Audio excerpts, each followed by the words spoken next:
Hey everybody, welcome to Chicken Fried Growth, where go-to-market, AI, and the Deep South collide. I'm your host, David York, and I'm joined with my co-host, Sara Mosley. Hey y'all. And we've got a great episode today. We've got a couple interesting topics. First, in our Deep South content, we're going to talk about crazy Florida headlines. Oh my gosh. Yeah, and if you know anything about Florida or follow the news at all that comes out of Florida, you know that there is much to talk about when it comes to that. My wife spent a lot of her time in Florida, so this is a topic that's very near and maybe not dear to her heart.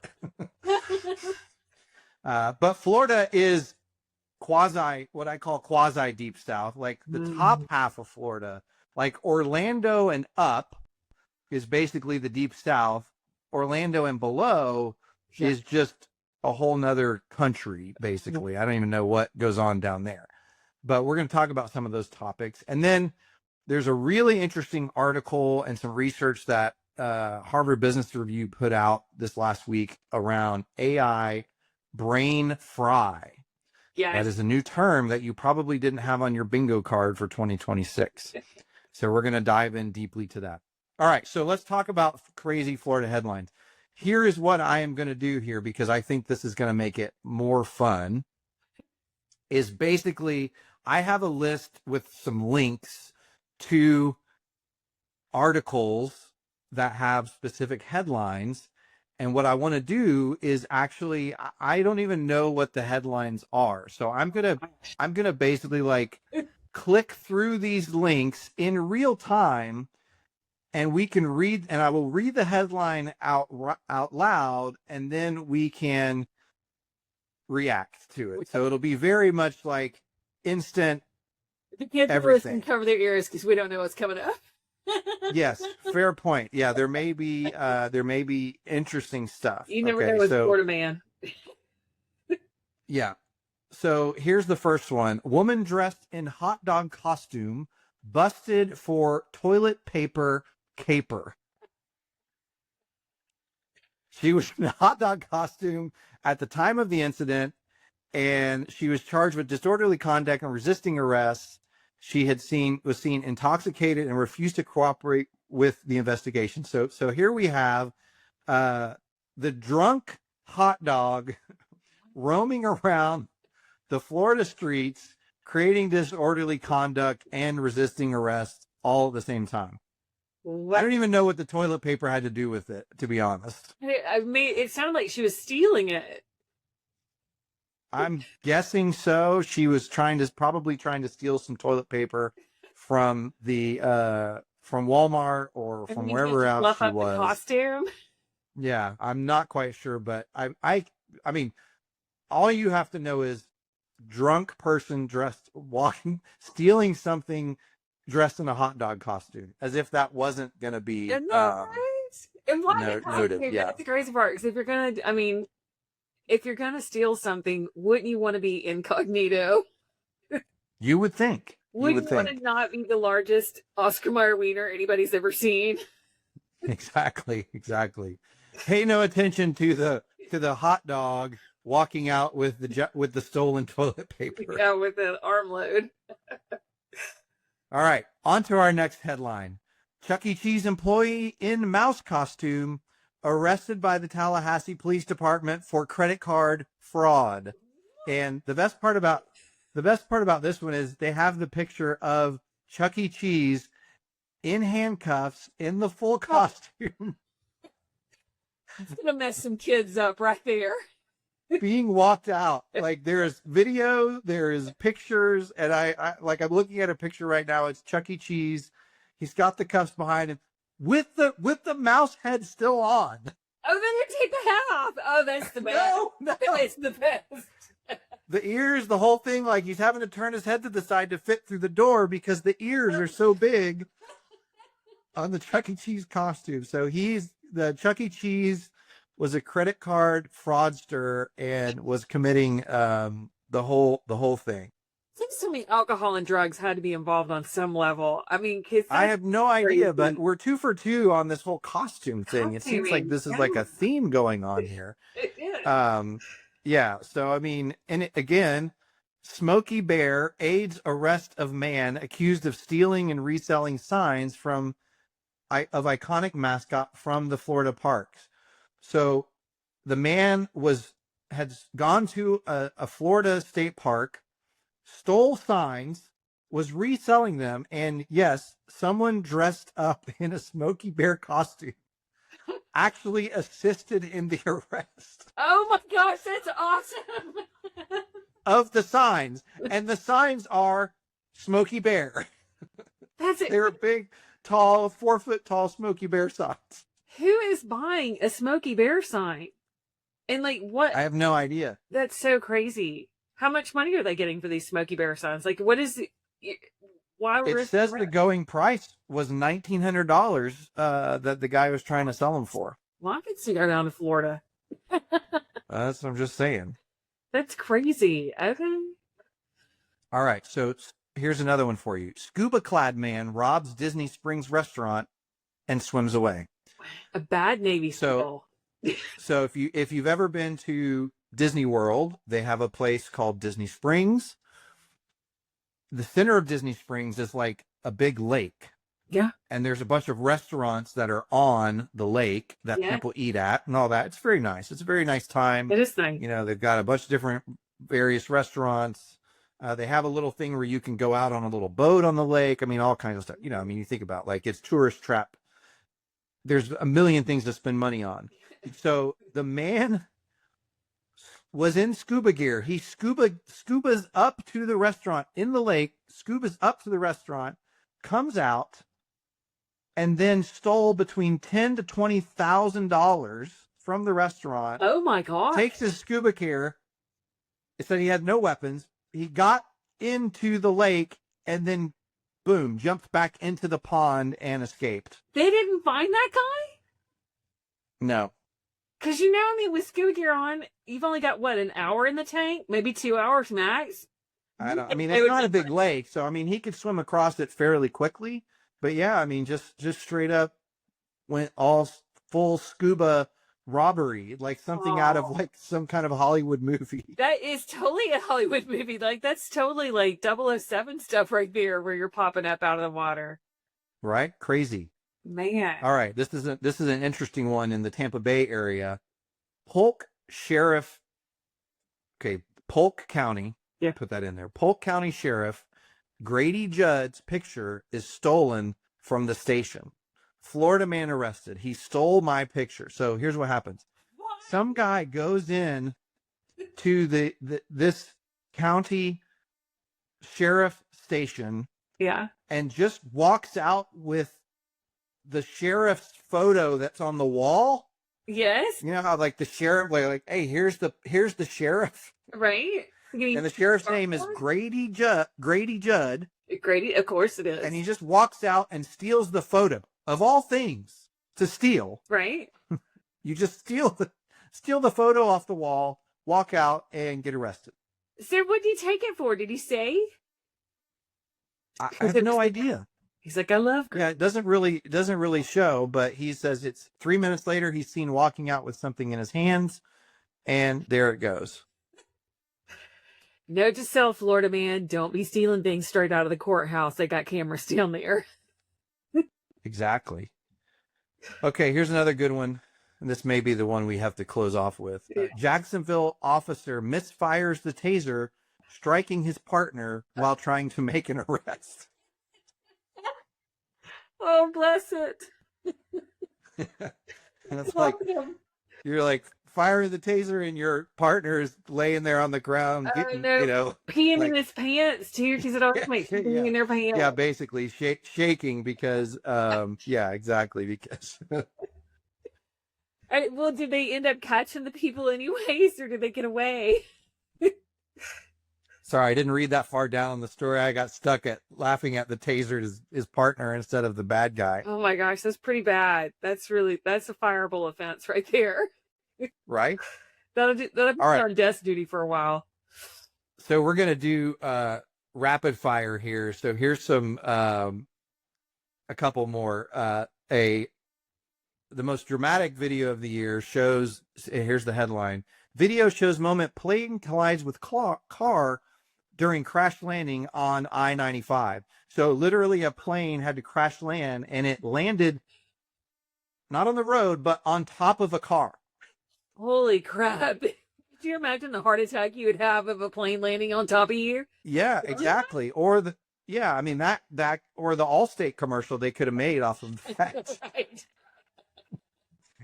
is the airplane. Somebody got dash cam. Yeah. Oh my gosh. That is nuts. Totally nuts. Another issue here. Lightning strike detonates the fireworks at the Sanford July 4th celebration. So they had all the stuff the fireworks stockpiled for the big celebration. They were going to do the big thing where they shoot off all the fireworks to the music and everything. Lightning strikes the fireworks and sets them all off. Oh my gosh, because they spent thousands upon thousands upon thousands of dollars on that stuff. Exactly. Yeah. And it all went off at once. All the finale instantly. Oh my gosh, that's hysterical. That happened one time. It wasn't lightning, but somebody set off one of the fireworks because we have everything on a big barge out in the middle of the river. And I can't remember, I think it was a Roman candle, and it ended up hitting the main pile, and like everybody had to clear out, and it basically blew up the barge. Oh, okay. Everybody was like jumping for it. Yeah. Not quite the one they wanted, but they got a show. All right. So the last one we'll do is so there's a beach in Fort Pierce, Florida. My wife's from just down south of there. There's a clothing optional beach down there. Oh Lord. Just for the record, if anybody's interested in that. It's never good. Now, yeah, I'm not gonna go ahead and take a rain check on that one. No, thank you. But that beach was closed for renovations. So the nudists that normally go there went ahead and just went to the regular beach. Oh my God. and went ahead and went in their normal attire or lack thereof. My eyes. So they showed up at the normal beach, and I don't know if they thought it was the one that they like the if they were from out of town and they were just like, hey, this is the nude beach, but that one was closed, so we thought it was one beach over. And oh, you would think seeing other people, Jimmy and Sally are there playing on the beach with their dog. I mean, and maybe there wasn't anybody there at the time, but wouldn't like seeing other people clothed be like a clue that you don't want to do this? Exactly. Yeah, or they just were like, we don't even care because we're nudists and we're just going to do it. Oh my God. So they get arrested for disrobing at the wrong beach because the other beach was under renovations. I could not imagine having to conduct those arrests.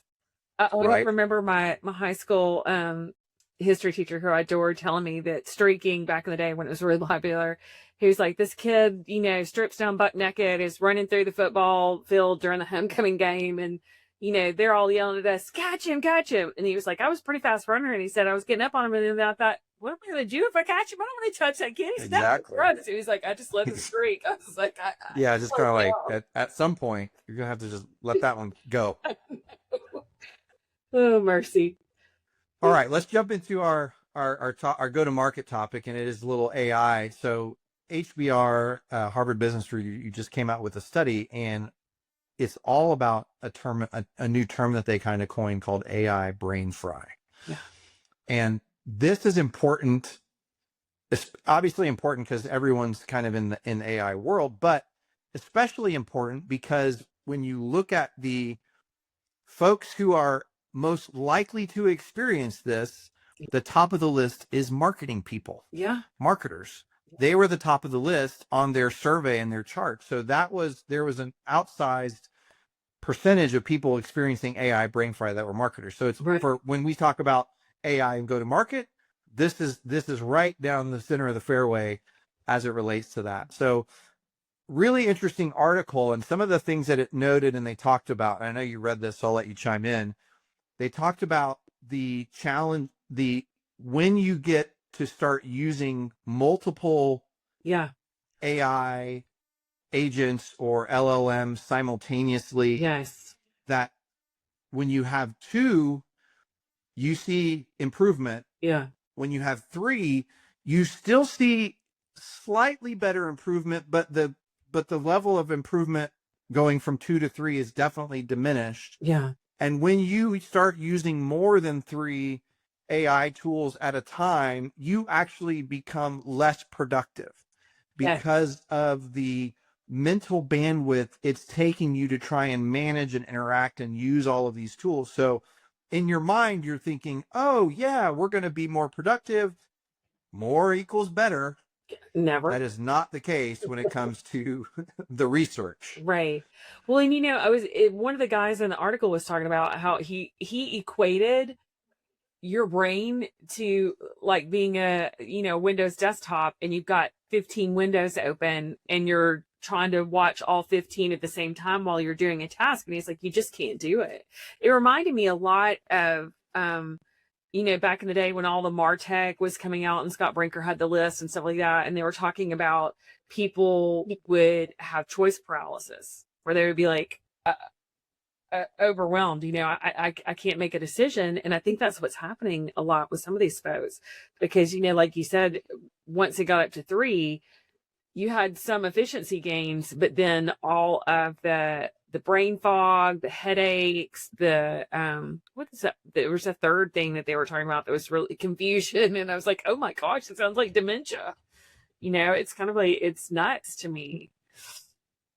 Yeah. And I thought it was really interesting, some of the folks that they had giving kind of descriptions of what they were experiencing and how it was, because what they're finding basically is when your brain is concentrating on these higher level tasks so much without kind of like a release valve of doing something kind of menial and meaningless and not, that doesn't require a lot of heavy duty thinking, is it reminds me of the one thing somebody told me years and years ago, and I teach it to all my kids, which is, your brain is like a rubber band, right? Mm-hmm. So you stretch it.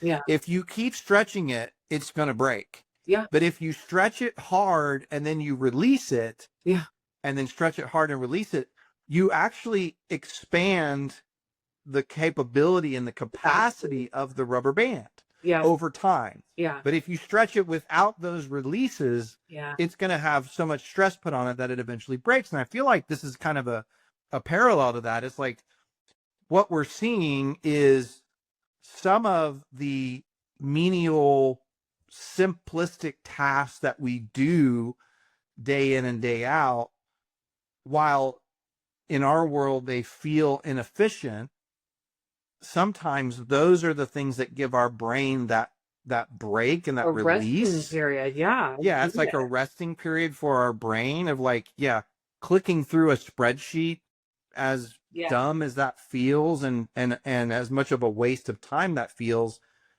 that is giving our brain a bit of a rest. Right. Well, I thought so. Oh, go ahead. Well, one of the things I thought was interesting is it talked about how, one of the primary ways to solve this, if you're seeing this, your people are just getting depleted and frustrated with, or feeling overwhelmed, or, it really mimics burnout in a lot of ways. But it talked about how you've got to redesign your workflows. And I thought that's really interesting because you talk about that, in your book, and there's such an importance on giving people a workflow that, yes, it accommodates AI, but it also accommodates them and how they think, and gives them the opportunity to be creative and to have those moments of rest. It's so important. All right. So here's the one big idea I took away from this, and this is going to sound kind of funny coming out of me, especially this time frame, because I just released a book about adopting AI, is that I feel like companies that are a little bit slower with their AI adoption actually have an advantage right now. And here's what I mean by that. There is so much we don't know about AI, and this brain fry thing is a perfect example of like no one's ever heard of this. We've never thought of this. This was not on anybody's bingo card. This was like a completely new term, experience, phenomenon, whatever you want to call it, right? There is so much we don't know about this that being slightly behind may not be such a bad thing, because you're going to, now people in a company and shareholders might be like, you can't say that because that's going to mean we're going to be behind our competitors, right? Like that's the arms race we're into right now with AI.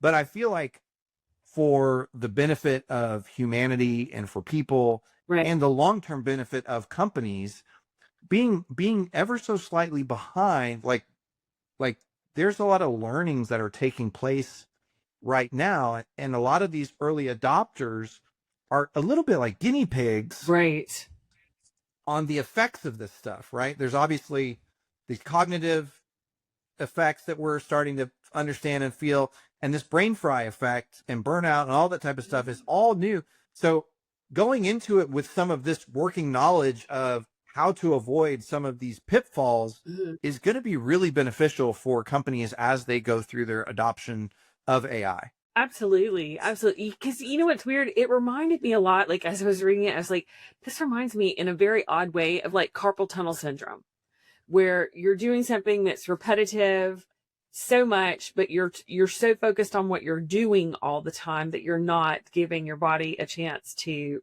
relax. And the brain is part of the body, and it's got to have that moment to just kind of relax and come back to it. And then one other thing I wanted to point out from that was he mentioned that the estimated cost of the bad decisions that are coming from this. So that was interesting to me, that people are making bad decisions with AI, which is the polar opposite of what's supposed to be happening. For a $5 billion revenue firm was $150 million per year. And I was like, that is a big expense to, so you think you're gaining efficiency, but you're losing money. Let's just play that out. So if you are a company and you had everybody adopting AI and you laid off a bunch of people to do that, but they're all making bad decisions now because they all have AI brain fry. Think about how, did you actually save any money? No, you did not. In the process and this whole thing, right? Like, this is where this whole thing gets really, really interesting to me. And that's why I think that, there's this, not being the early adopter in this case might have a business benefit in the long run. Because you're going to go into it and you're going to know, because there's things that people are realizing with this topic in particular, which is, there are things that I need to do to rest my brain. And because there is no unlimited ceiling of productivity when it comes to this type of stuff, right? And we talk about, and that's where it gets interesting, because, right, the hope of AI is AI doesn't need to take breaks. It doesn't need rest. It doesn't need this. It doesn't need that. But the reality of it is it still needs oversight, right? It still needs human oversight to be working effectively. Right.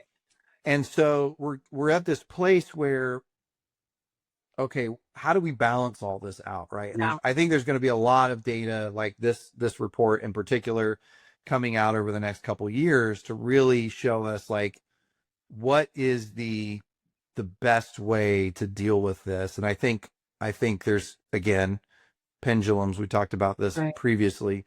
Pendulum swing, right, one way or the other. We're going to over-index on AI probably initially, and then companies are going to come back to this center place where it's and I talk about this a little bit in the book, finding that sweet spot of things that need AI versus things that just need to be automated Yes. is a huge deal, right? That's Because good. some of the stuff that, and somebody posted something about it the other day, was like, you don't need AI to do everything.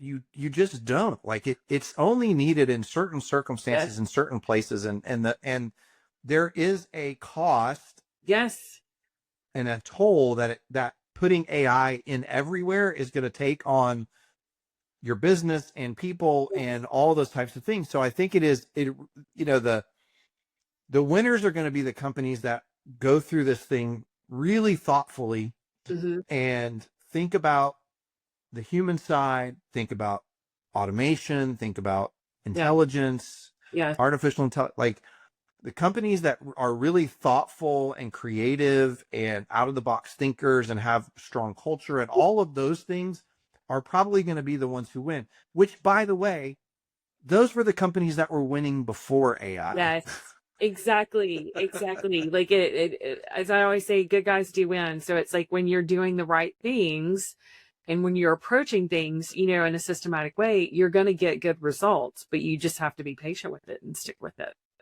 and not get sucked into the swirl, the AI swirl. Yep. So that's a great article. I will put the link in the notes for this podcast so you can go link to it, but I encourage you to go read the AI brain fry study that Harvard Business Review did. And thank you, Sarah, so much for being here and contributing and laughing at all of the funny Florida headlines. How can you not? Oh my gosh. It's so crazy. There's so many. So many. All right. Thanks everybody for joining us. We will catch you next time on Chicken Fried Growth. Bye.